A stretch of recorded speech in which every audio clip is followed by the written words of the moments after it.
تو کبھی پاکستان دیوالیہ نہیں ہو سکتا۔ جس بحران میں پاکستان اس وقت ہے، اس سے نکلنے کا راستہ کیا ہے؟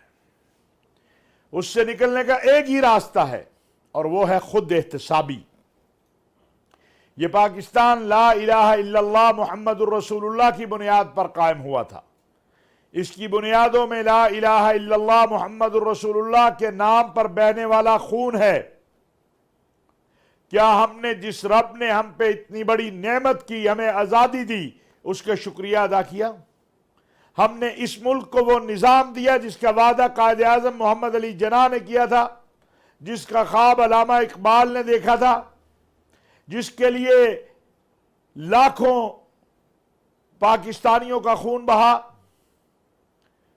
مائیں اپنے بچوں سے بچھڑ گئیں، بچے اپنی ماؤں سے بچھڑ گئے، بھائی اپنی بہنوں سے بچھڑ گئے، باپ اپنے بیٹے سے بچھڑ گئے، اور مقصود کیا تھا؟ ایک آزاد خود مختار ریاست جس میں لا الہ الا اللہ محمد الرسول اللہ کا نظام ہو، جس میں انصاف دہلیز پہ ملے، خریدنا نہ پڑے، دھکے نہ کھانے پڑے، جس میں خلافت راشدہ کے نظام جیسا نظام ہو۔ کیا ہم یہ لا سکے؟ ہم 75 سالوں میں سودی نظام سے چھٹکارا نہیں پا سکے ہیں۔ ہم ایسا عادلانہ نظام قوم کو نہیں دے سکے کہ جس میں انصاف گھر کی دہلیز پہ ملے، انصاف کے لیے دھکے نہ کھانے پڑیں۔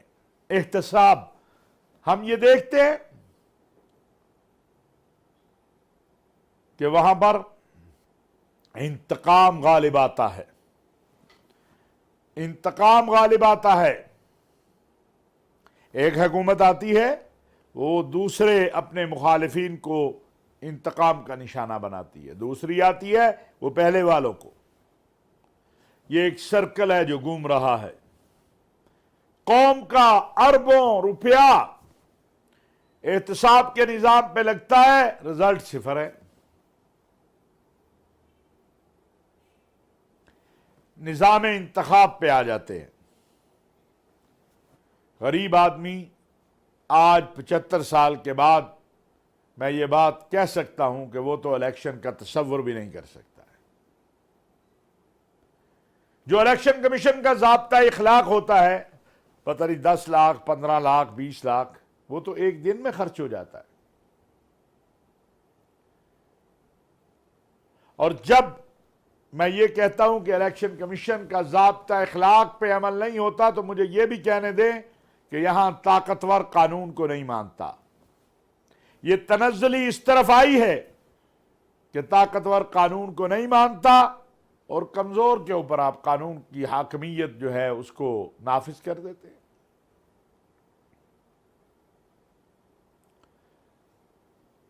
کہیں بھی دنیا میں چلے جائیں، ایک سپاہی کی اتنی طاقت ہوتی ہے کہ اس کے سامنے سربراہ مملکت آواز نہیں بلند کر سکتا۔ ہمارے ہاں یہ تنزلی شب و روز بڑی ہے، اور پہلے کہا جاتا تھا کہ سفارش سے کام چلتا ہے، پھر کہا گیا سفارش اور پیسے سے کام چلتا ہے، پھر پتہ چلا کہ اس سے بھی آگے کام چلا گیا ہے۔ ناظرین، یہ پاکستان ایک اللہ کا تحفہ ہے۔ اللہ نے قرآن کریم میں اسی طرح کی ایک بستی کا حال بیان کیا ہے۔ فرمایا ہے قریۃ آمنۃ مطمئنہ، ایک بڑے امن والی اطمینان والی بستی تھی۔ اس میں کوئی شک نہیں ہے، یہ پاکستان امن اور اطمینان والی بستی تھی۔ یہاں پڑوسی پڑوسی کا خیال کرتا تھا، محلے دار محلے دار کا خیال کرتا تھا، چھوٹا بڑے کا ادب کرتا تھا، بڑا چھوٹے سے پیار کرتا تھا، مسجدیں نمازیوں سے بری ہوتی تھی، ذخیرہ اندوزی نہیں ہوتی تھی۔ آج بالکل اس کے برعکس ہے۔ ہم نے اللہ کی اس نعمت کا انکار کیا۔ آج ہمارے اوپر کیا ہے؟ فَأَذَاقَ اللَّهُ لِبَاسَ الْجُوعِ وَالْخَوْفِ، ہم پر اللہ کا ایک عذاب مسلط ہو گیا، ایک آزمائش مسلط ہو گئی، ایک خوف ہے جو ہمارے اوپر ہے وہ بھوکے رہنے کا بھی ہے، وہ وسائل کم ہونے کا بھی ہے۔ دنیا میں قومیں سیکھتی ہیں اپنی غلطیوں سے، ہم نے اپنی غلطیوں سے سیکھا نہیں ہے۔ آج یہ اس ملک میں صورتحال ہے کہ جن لوگوں نے قوم کی رہبری کرنی ہے وہ آپس میں بیٹھ کے قوم کی بہتری کے لیے بات کرنے کو تیار نہیں ہے۔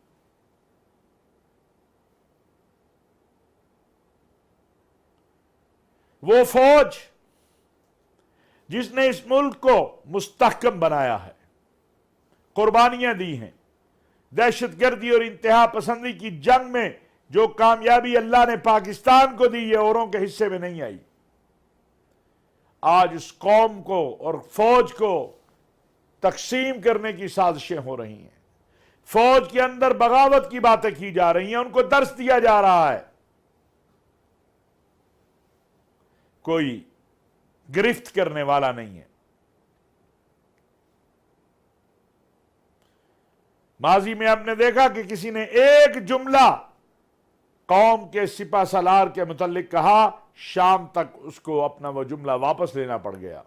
آج آپ نے دیکھا پچھلے 6 ماہ میں کیا کچھ نہیں کہا گیا سپہ سالار قوم اور فوج کو۔ جرم کیا تھا؟ جرم یہ تھا کہ آپ کہہ رہے تھے کہ 75 سالوں میں فوج سیاسی امور میں مداخلت کرتی ہے۔ پاکستان کے سپہ سالار نے فیصلہ کیا کہ ہم مداخلت نہیں کریں گے، سیاسی لوگ اپنے سیاسی فیصلے خود کریں، جو حکومت آئے گی فوج ریاست کا ادارہ ہے اس سے تعاون کرے گی۔ ماضی میں کہا جاتا رہا کہ فوج سیاست میں مداخلت نہ کرے، حال میں کہا جا رہا ہے کہ آپ مداخلت کرتے کیوں نہیں ہیں؟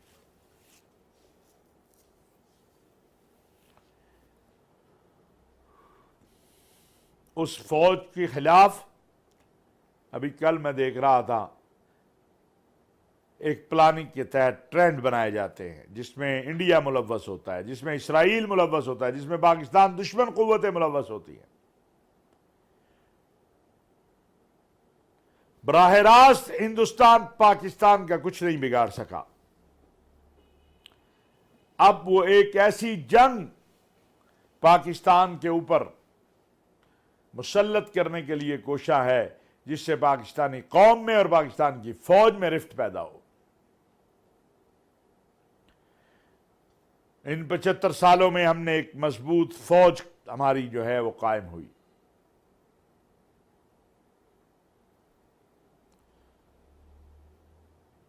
ناظرین، اساس اور بنیاد اس ملک کی سچ ہے، سچ سب کو بولنا ہوگا۔ یہ نہیں ہو سکتا کہ مجھے تو کہا جائے آپ سچ بولے اور جو دوسرا ہو اسے کہا جائے کہ وہ جھوٹ پہ ہی کام چلائے، یہ ممکن نہیں ہے۔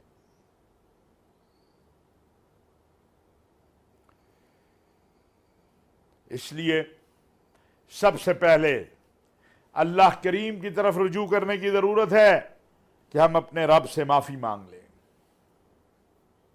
کہیں یا اللہ ہم سے غلطی ہو گئی، تو نے اپنے انعامات کی بارش کی لیکن ہم نے تیری ناشکری کی، تیرا نظام نافذ نہیں کیا، جو وعدہ کیا گیا تھا تیرے ساتھ، جس کے لیے ماؤں بہنوں بیٹیوں کا خون بہا، جوانوں کا خون بہا، 75 سال گزر گئے، پاکستان میں اسلامی نظام نہیں آیا۔ پاکستان کا دستور کہتا ہے کہ حاکمیت اعلیٰ اللہ کی ہے اور یہ منشور اور دستور قرآن و سنت کے تابع ہے، لیکن آج بھی پاکستان میں جو قوانین ہیں وہاں قرآن و سنت کے حوالے سے ایک سوالیہ نشان ہے۔ یہ تبدیلی کیسے آئے گی؟ یہ قول و فعل کا تضاد ختم کرنے سے آئے گی، خود احتسابی پیدا کرنے سے آئے گی، ایک دوسرے کو برداشت کرنے سے آئے گی، جو کہ اس وقت نظر نہیں آتا۔ اگر ہماری سیاسی قیادت اور سیاسی جماعتوں کا مقصود پاکستان کو مضبوط کرنا ہے تو پھر پاکستان بات چیت سے مضبوط ہوگا۔ ہم نہیں کہہ رہے کہ کسی نے کرپشن کی ہے تو اسے چھوڑ دیا جائے، ہم یہ ضرور کہہ رہے ہیں کہ ایک بار دیکھ لیا جائے کہ 20 سال سے جو مقدمات پڑے ہیں، الزام تراشیاں ہو رہی ہیں، ان کا رزلٹ کیوں نہیں نکلتا ہے؟ چلیے یہ مقدمات بھی ایک طرف رکھ دیجئے، اس وقت کی معاشی صورتحال تقاضا کرتی ہے کہ پاکستان میں اندرونی استحکام ہو۔ اگر اندرونی استحکام ہوگا، سیاسی استحکام ہوگا، تو ہمارے دوست بھی ہماری مدد کر سکیں گے، IMF بھی پیسے دے دے گا، اور بھی جن سے ہم کہیں گے وہ ہمارے ساتھ تعاون کریں گے۔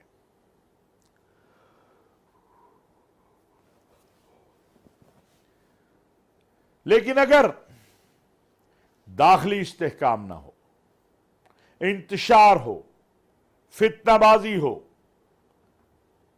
تو پھر کون یہاں انویسٹمنٹ کرنے آئے گا؟ کون یہاں ہمارا ساتھ دینے آئے گا؟ ناظرین، آئیے عہد کرتے ہیں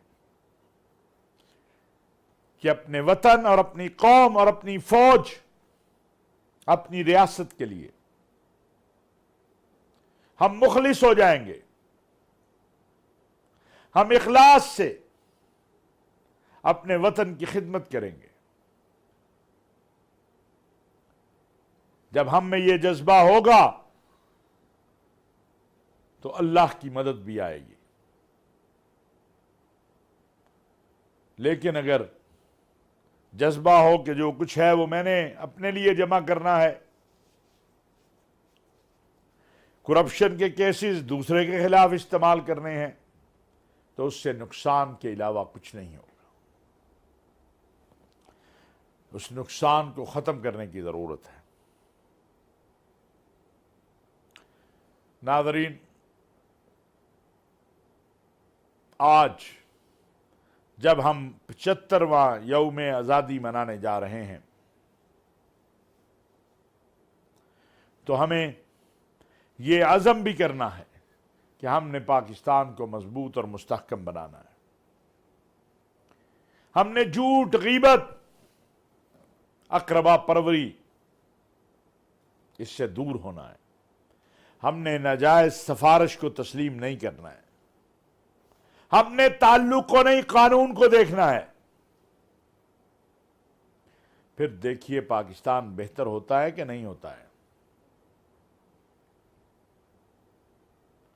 اور اگر میرا مقصود یہ ہے کہ جیسے بھی ہو مجھے کیا ہے، میں پاکستان کا مال و دولت لوٹ لوں، تو نتیجہ کیا ہوگا؟ نتیجہ نقصان کے علاوہ کچھ نہیں ہوگا۔ میں دعا گو ہوں کہ اللہ تبارک و تعالی پاکستان اور اہل پاکستان کو اپنے حفظ و امان میں رکھے، اس ہماری آزادی کو ترقی، خوشحالی سے مربوط کر دے۔ آخر میں ناظرین، کل جمعہ تھا، پورے ملک کے اندر افواج پاکستان کے شہداء اور غازیوں کے لیے دعائیں کی گئیں۔ فوج اور سپہ سالار قوم کے ساتھ اظہار یکجہتی کیا گیا۔ فوج کے خلاف جو غلیظ کیمپین شروع ہے اس کی مذمت کی گئی۔ علماء، خطباء، ذاکرین، واعظین نے جس انداز سے اپنے خطبات میں اپنی پاک فوج کے ساتھ محبت کا اظہار کیا اور عوام نے اس پر رسپانس کیا، وہ قابل قدر ہے۔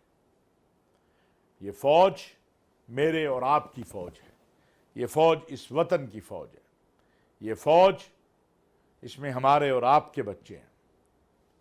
سازشیں کرنے والے یہی چاہتے ہیں کہ تصادم ہو، پاکستان لیبیا، شام، عراق کی طرح بن جائے، لیکن الحمدللہ کل بھی وہ ناکام ہوئے تھے، اب بھی وہ ناکام ہوں گے۔ وما علینا الا البلاغ۔